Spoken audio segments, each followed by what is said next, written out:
Welcome to the Leadership Art Podcast. I'm your host, Art Robbins, and it's great to have you join us. The Leadership Art Podcast features insightful conversations with industry leaders who lead with purpose, and we want to inspire you to be the best leader you can be. So welcome to today's show, and we are sitting down with Neda Pelar, a scientist, educator, and the founder of Neda's Consulting. From running a clinical practice in Iran to earning her PhD in molecular pathology in Brazil, Neda eventually followed her dream to the US, where she has spent years scaling life science startups and teaching the next generation of researchers. After seeing brilliant founders struggle to grow, she developed a framework to help businesses build repeatable, scalable systems that bridge the gap between complex science and smart business. Neda, welcome to the Leadership Art Podcast. Thank you, Art. I'm very excited to be here with you today. I'm excited to have you because I think you have a very unique and inspiring story about what it takes to be successful in today's business world. And I'm excited to have you share it with us. Sure, let's do it. Let's start. do it. Sometimes the best place to start a story is at the beginning. You've obviously had a successful career in entrepreneurship and you've affected many businesses and many people's lives positively. How did it start? What inspired you to adopt this life's mission? That's a good question. I can say to be the oldest child out of six, I was always told I am a role model for others. And I was always into sport. That style inside our home to be a leader and teaching other kids, I think it built me to be a leader, to always want to help others. Did your parents act as role models in that? Were they leaders in their own right? I believe my father and my mother, they were the leaders in different ways.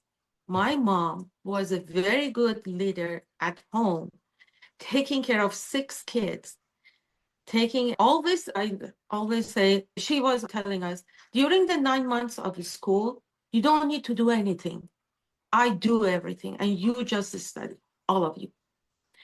But during the summer, we have to learn how to wash the dishes, how to wash our clothes, the jeans that are very tight. And all of us, before the putting in a machine washer, we have to scrub the thing. You had to put in your dues. Exactly. And the cleaning and cooking. Yeah, during the summer, we have to learn all the skills. My dad was he helped me on my mathematics and grammar and dictation.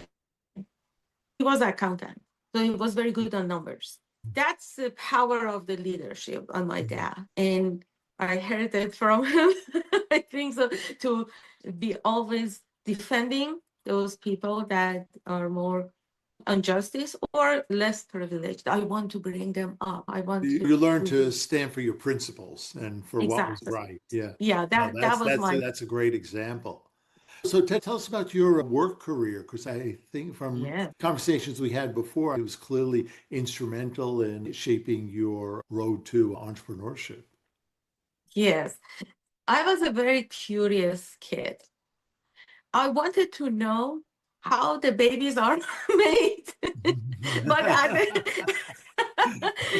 I knew this is a family podcast. I just want everyone to know that. My listeners know that, by the way, but for new followers. So I was very curious, and I did at the genetics level. I wanted to know what is going on. And I chose the midwifery at that time. In Iran, is midwifery more prevalent, would you say, than in other cultures, certainly here in the US? Yes, we have more authority. We can have clinics at age 24.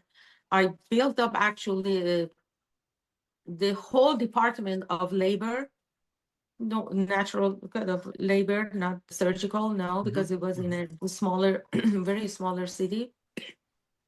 They just had the emergency building, but they wanted to have the women's department as well. So at age 24, they said, hey, after you finish your school, if your term is 4 years, you have for 2 years serve on the places that the government send you, which usually are those places that are a little bit underprivileged. Okay. Not the villages, but the smaller. In that city, they didn't have the labor room. They didn't want to send them to the big city. They wanted to have it there, which was very wise to do that. And anyway, I was going, buying equipment and anything. I built up that department, equipment, everything. And after that, I was there for 2-3 years. I started my own clinic. At age 25, I had 2 clinics.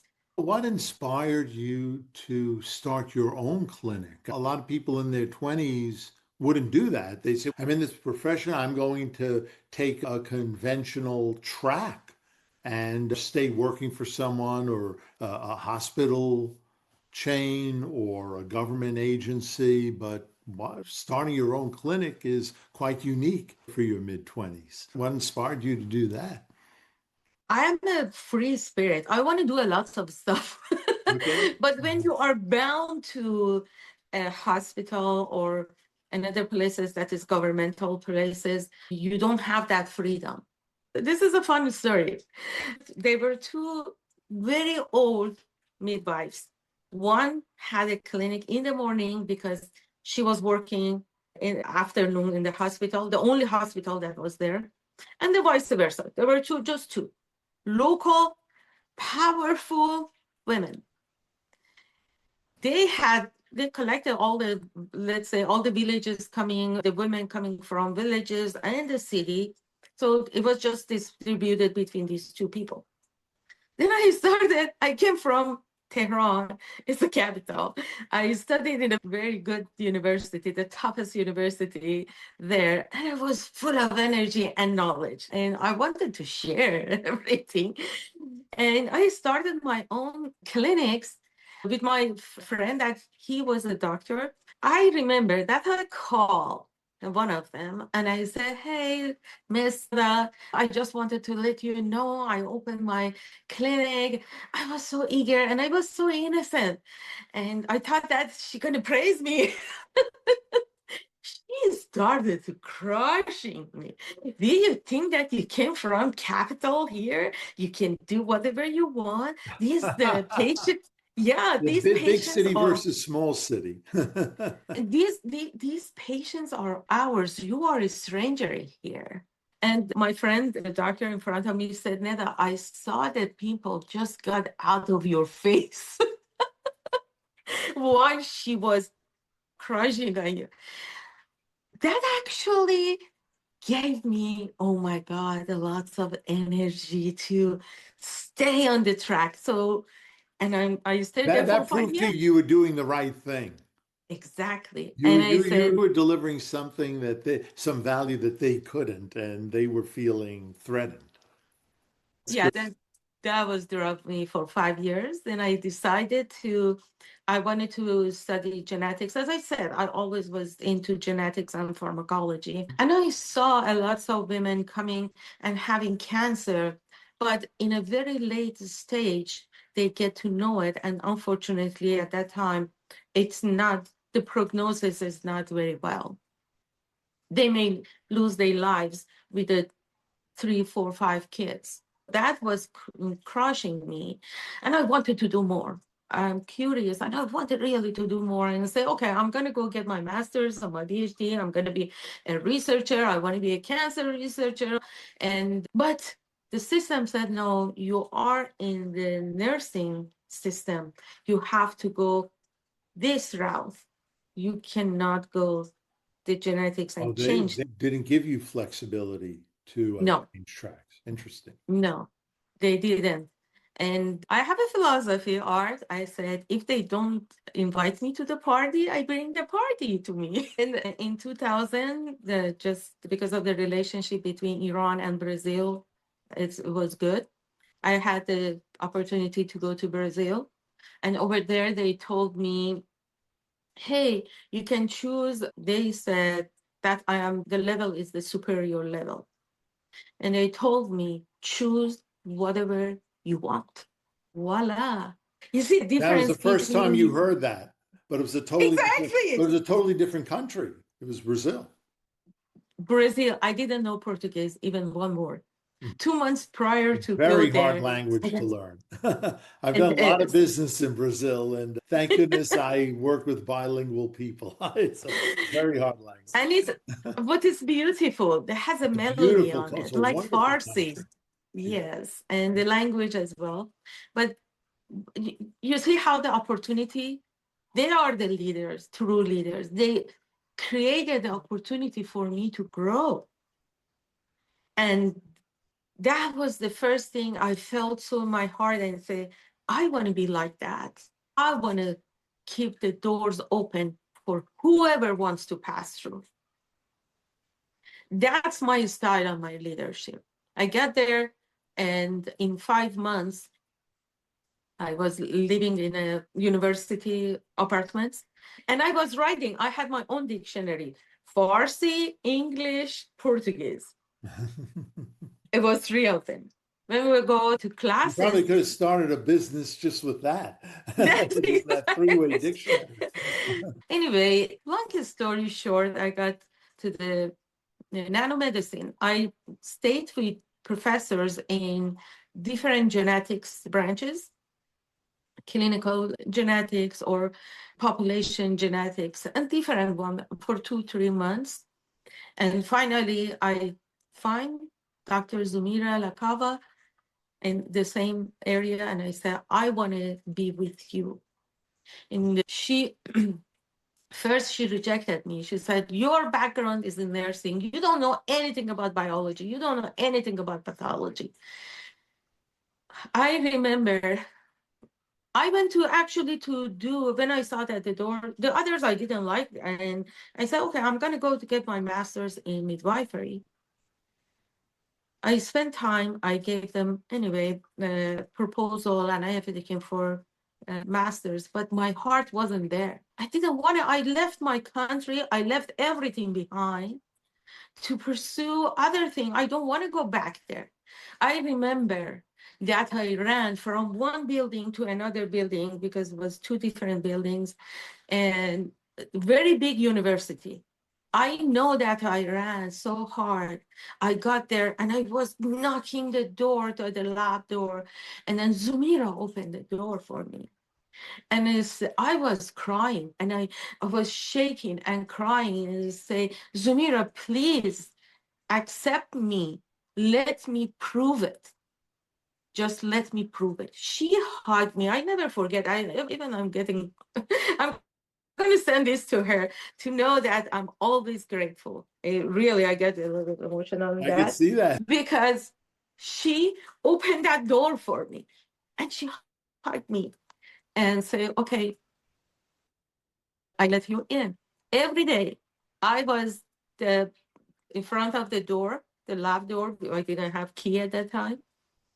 Before everybody getting in, I stayed there. I studied my master's. I'm a PhD. Okay, has another story. After I finished my, she said that we have 3 drugs that are nano drugs. These are super new. This one has nothing about it. The other 2, we have some researches, but this one, I don't have anything. And just because you are the first person brought a lot of stuff in here, and I'm going to tell that story too. Choose any of them. Do you think which one I chose? You chose the one they had The no one that information about. no information about it. And when she said, why? I said, I want to be the pioneer of it. I want to be the first person.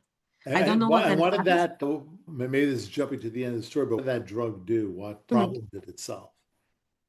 So part of our research in this lab was these nanodrugs that the core is magnetite or magamite.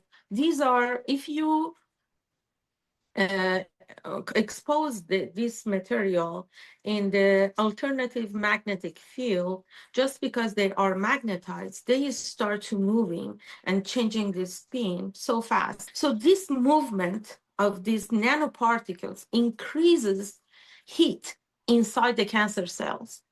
And just because the tumor and cancer cells don't have a very well vascularization around them to get the heat like normal cells have, to take it out, the heat inside gonna destroy them. That's the idea behind these nano drugs. So it's exploding the cells. So Exactly. It's yeah. yeah, the heat Yeah. destroys. And then there are my articles, everything that shows that wherever that magnetic field was inducted, and let's see, this is a tumor here, and then this one like a pen, and it was inducted, this magnetic field, you see the necrosis inside the tumor cells. Got it. It And was were fascinating. you focused specifically on women's cancers or broader? No, actually, that one was just because the very, very beginning, we got the Helia cells, which is the liquid cancer. And if you get the liquid cancer and inject it under the skin, it turns a solid tumor. So we are creating this in the mice and testing the duration, the how much, the dosage of that drug and everything. And I told Zumira, these are going to be a cancer treatment drugs. We usually inject them systemically to the patients later. Why we are injecting to the belly of mice? And she said, all of us are biologists. Nobody knows to get the vein. And I said, that's why you needed me. I am a nurse. And I was very good to get the veins, even for the babies. They were calling me, coming from nursing, and they're coming, we need you to get the vein of this baby. So I brought this to the vein and through the tail of the mice. Then I started to teaching to everybody how to do it. Inspiring story. Now, so under Zamira's tutelage, you earned your PhD there, correct? Yes, And master's and PhD, both of them. both master's and PhD. Then eventually you found your way to the US. What was the trigger to get you to bring your talents to the US? That's a love story. I went to a conference in Germany, because I went to lots of conferences because my English not perfect, but was better than all others. So, and all Three-way the dictionary paid off. yes, and that is exactly to how I came to US. In one of these conferences, I got to know a man. Just because for 8 years I was very alone in Brazil. Now I was pursuing love. And I said, enough studying, enough inventing. Often is the reason behind many significant life decisions. Nothing wrong with that. It's beautiful. Nothing, because we are human beings and we are like a tree. If the light be all around the tree, means all of our needs as a human being be answered, and we can grow very beautiful tree, right? Tell us more about the businesses you founded after coming to the US. I think it's really an interesting portfolio of a company. Yes, it took 2 years, 2 years and a half. But I was working different places, very short and temporary stuff. And until I got to the university, I applied for being a professor. And one time they called me and they say, hey, come in to the Saddleback College. So when you came to the US, I know you started some new impactful businesses. Could you give us a recap of what that was and what are some of the positive results that came out of that? Yes, that's a very good question. That was my journey in the US, getting my postdoc, getting my feet in the door of the academia, staying there for 5, 6 years. Through that, I got to a startup. and I started in the startup. So I wanted to move from academia to biopharma company. I wanted to explore that part as well. And it happened. I was the only scientist that I knew how to induct the experiment in mice and cell both together. And that opened the doors for me to get to the startup, then the CRO, and then another company, the biopharma company. But about 2.5 years ago, with the company was a little bit going to the financial. I was a manager and 9 people in my department, but the company was going down. We started to laying off many people. And after 1.5 years, I knew that my time is coming. Remember, I might say, if nobody invite me to the party, I You'll bring bring the the party party to to you. myself. I remember And that. yes, and I said to my husband, I'm going to have my own business. I have 25 years of lots of experience from 3 different continents that I lived. From my midwifery to be a student and professor at university in Brazil, coming here to the US. This journey, it was tough, but built me up to now bringing this knowledge to others. And remember, I said I wanted to do more. I wanted to not bonding to some restrictions and things. And this is my place to be me and implement the stuff that I want, I learn, and I'm bringing to the table. That's why I wanted to have my business. Needles Consulting was born. And now I said, the story is here. Knowledge is here, right? But I'm not a salesperson. I That's never the sell next thing for you to anything. learn. Exactly. And I joined an agency. I learned, I got my certificates as a business consultant and a strategist. And now I separated from that agency. Now I am on my own and created my system, ZAPS. And they said, what is zapsing you? As a researcher, I believe in, as you, my bio, you mentioned, I believe in a system. When the system is repeatable, it's traceable and sustainable. The ZAPS framework is that Z comes from 0 in, means I just learn about you. It's 0 in. You tell me. You, the business owner, tell me. Then A come assessment. Based on what you told me, let's assess and prioritize where the problems are coming from. The business has 22, minimum 22 levers that you can adjust and you can touch to get more profitable. So I prioritize those parts. Then I start planning. P is a planning and systemizing. So the plan is towards the systemizing. It's like clock years. They are all together.